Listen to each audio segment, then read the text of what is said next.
want me to hold your So camera? you guys, this is the pond. What it looks like right now. This is getting to be the end of March. And to my knowledge, that's the last place the cadaver dogs hit on. Raining hard that weekend. You're Jim Brenner, what do you do? And that's the hard question to answer there. So my philosophy is he took a hard surface somewhere. And this is what I want to show you. He had to have taken a hard surface where nobody would see him. And this is what I think. This is what I think. I think he would have come out of that road right there.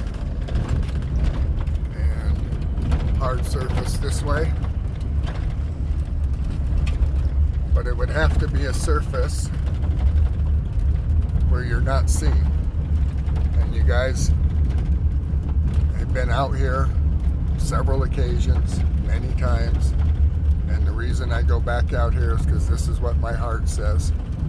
And thanks to a really good friend of ours that's been very supportive all throughout this, and I'm not going to name any names, but told me, close and familiar.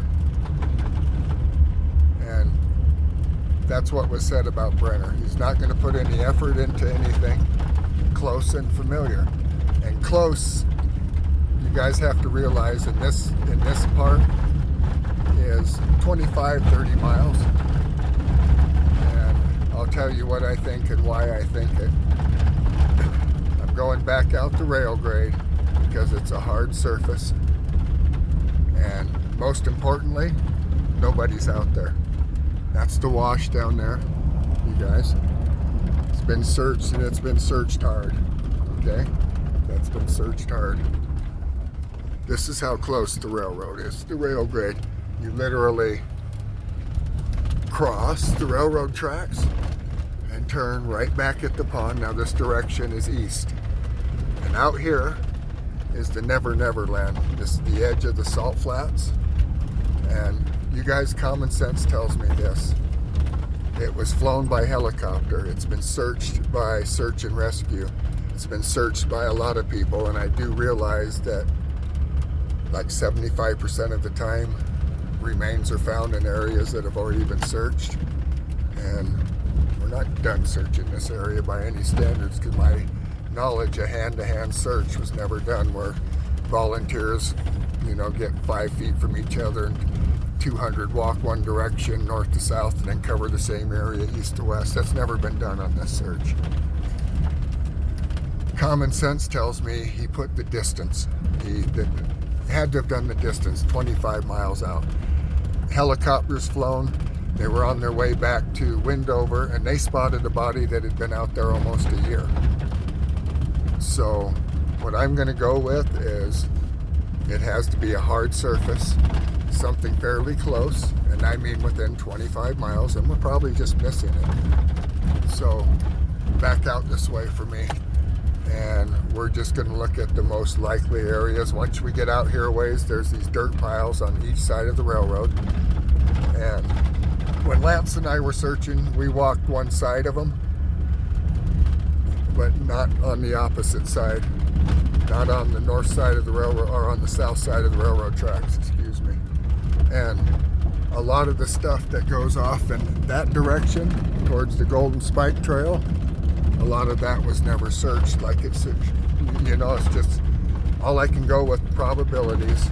And my gut from day one has been telling me this rail grade or the old Golden Spike rail grade, and they both basically go in the same direction. The difference being one is from the 1800s. This one was started to be built in about 1910, 1920, and then was finished during World War II. They pulled up a bunch of the old rail and stuff for a war effort. So I've always thought out here.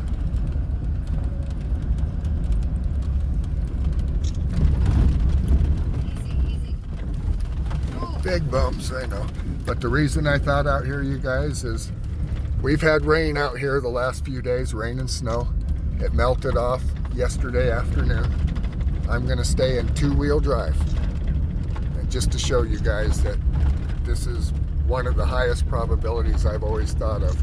And if you look down at the side of this, how thick the sagebrush is, and the greasewood and the Russian thistle, and you guys, it just has to be something as simple as he's really close and we're just missing him. It has to be something like that. He wasn't spotted through the air. And to me, you guys, this is the most likely scenario. And I'm going to stay in two-wheel drive. And there's a spot out here where there's an ash pit. I brought the shovel once again, like we always do, but I'm driving all the way out here. I'm staying with my thoughts. And I know that we've been out here before. And I'm going to go with what our friend has, I think, been trying to get into me to realize that it's fairly close, and I think we're just missing him. I honestly do.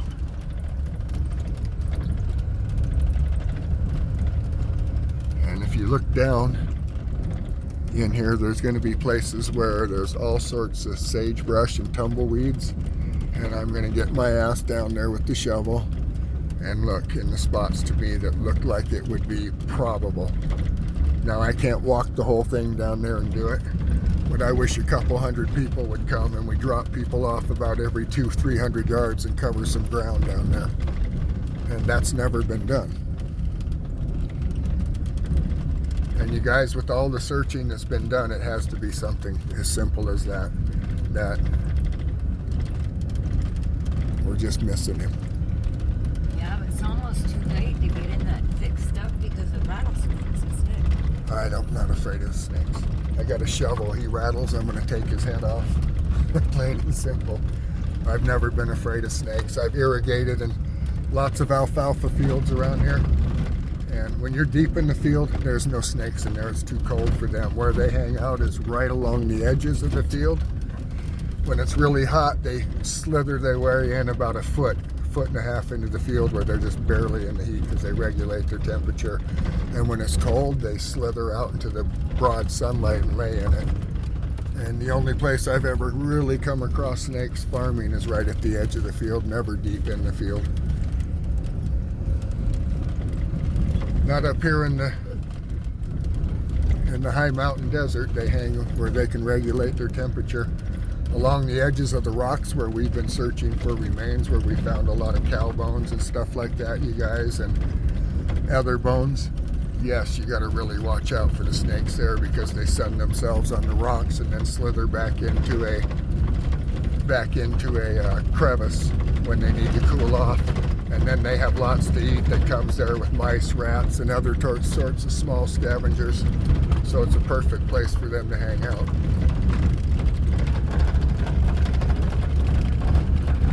And I'm going to show you guys once again what I've always thought out this rail grade. See how hard the surface is? And it rained hard yesterday, right, in Montello? Yes, very hard. And I'm sure we'll come across some puddles out here. But I'm going to stay, like I said, in two-wheel drive because I believe a certain individual's truck was used.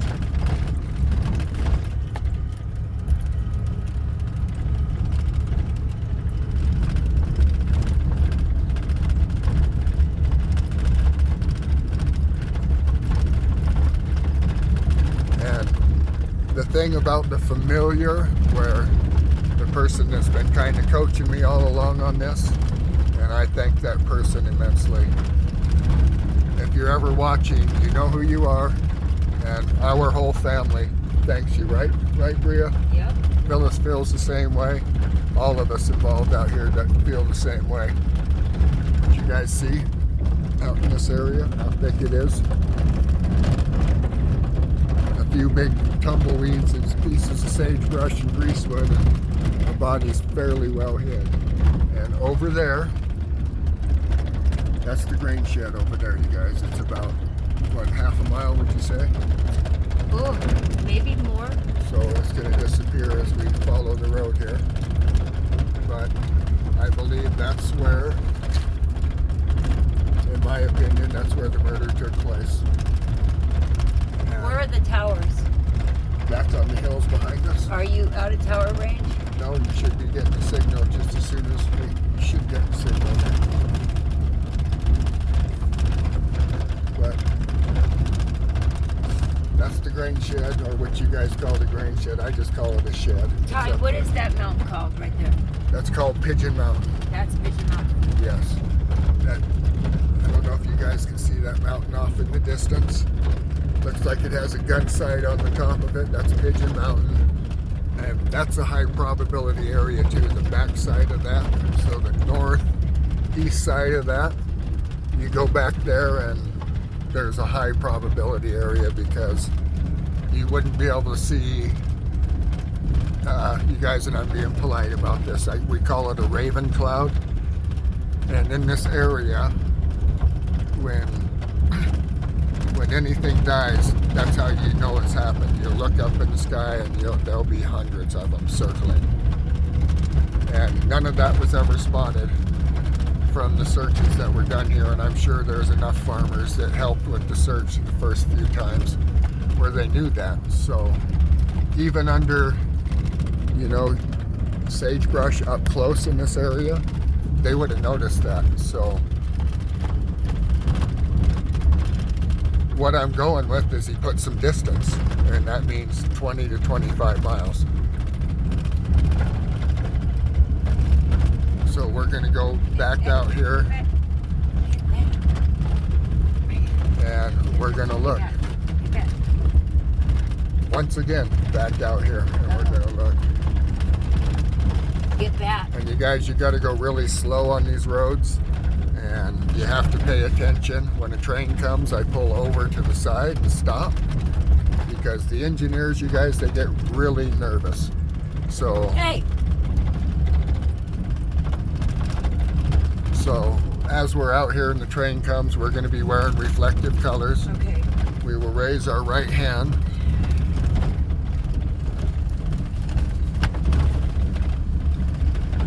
And when we raise our right hand, he'll do a honk system from the train, and then we can lower our hand, and that tells the engineer that we see him, and it gives him a big relief. They don't like out here where people aren't paying attention.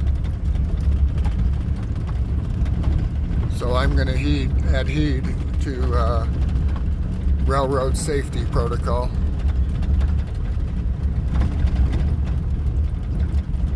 Because this is an active rail. And when I mean active rail, at times I've seen it where trains go by once an hour. On weekends, sometimes once every 12 hours. Just depends on what the schedules are. And it's not uncommon, well, I don't know how uncommon, I can't say that, for an engineer to see vehicles out here. They come in from the Salt Flats area and from the rail grade the other way all the time. See what I mean about the puddles? And I stay in two-wheel drive and I can just drive around them. And I'm not going to go fast, you guys, because this rail ballast will put holes in your tires so fast it's not even funny if you... We have a red light coming on? No, that's yellow.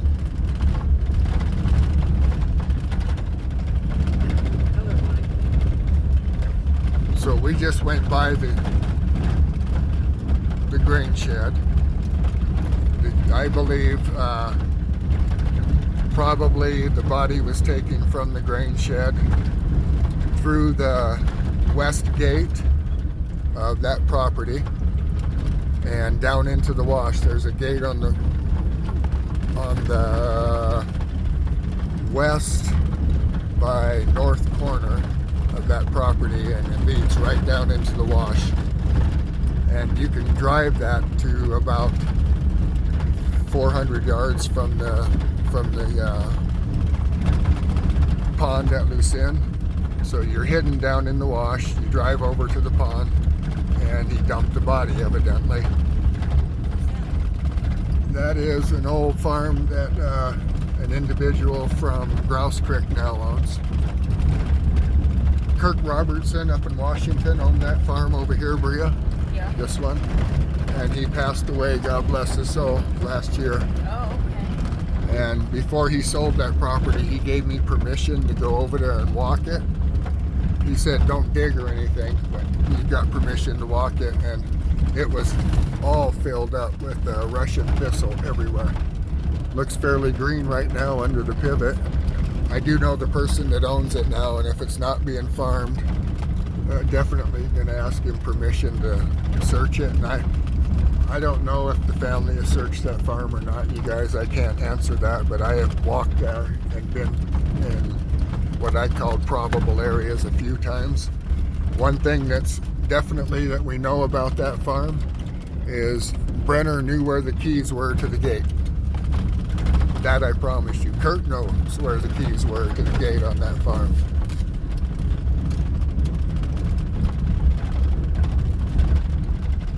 And people that say, oh, he couldn't have grown anything out here, that's a crock of shit. I have seen triticale chest high underneath that pivot right over there.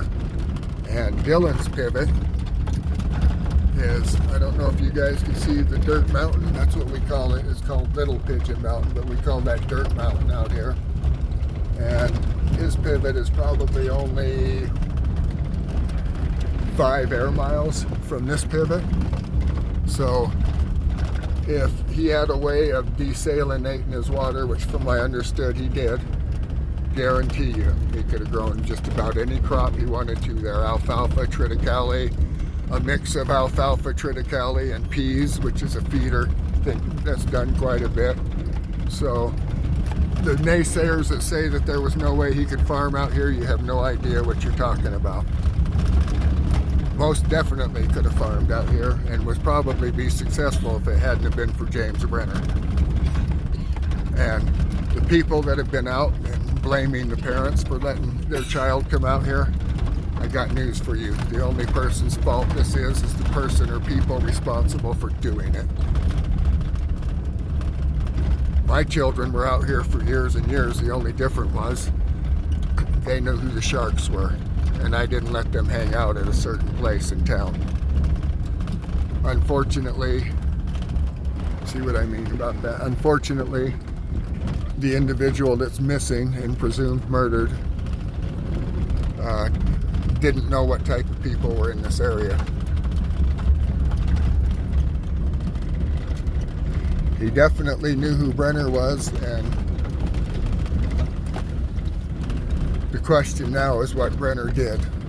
And you guys, I want nothing better than this boy's remains to be found for the parents, but not only that, so the individual that did it can receive the death penalty. That way there's no doubt about what happened.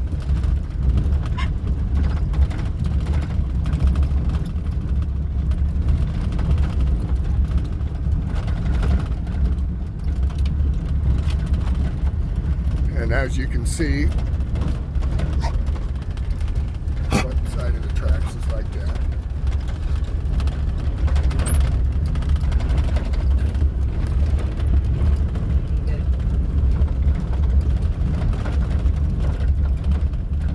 And you guys, there's lots of sightings out here where conveyances were parked. I don't know what was out here that weekend, but is there a chance that the individual's remains could have been put on a train and shipped out of here? I think that's a big possibility. If the equipment was parked on the side and it's never been really checked and it was hooked up to and headed to Oakland or to the Reno yard or to places to the east like Ogden, Omaha, and points beyond, who knows? And I do believe that it would probably, and I'm sure that the cops have done this, checked downline rail stations to see if anybody showed up in rail yards, and thinking that it might have been a murder. Let's say it was a Ohio rail yard, thinking that it was a murder locally in there. So I'm sure that they have checked for that sort of stuff. Which leads us back to, he must be in this area and we just missed him.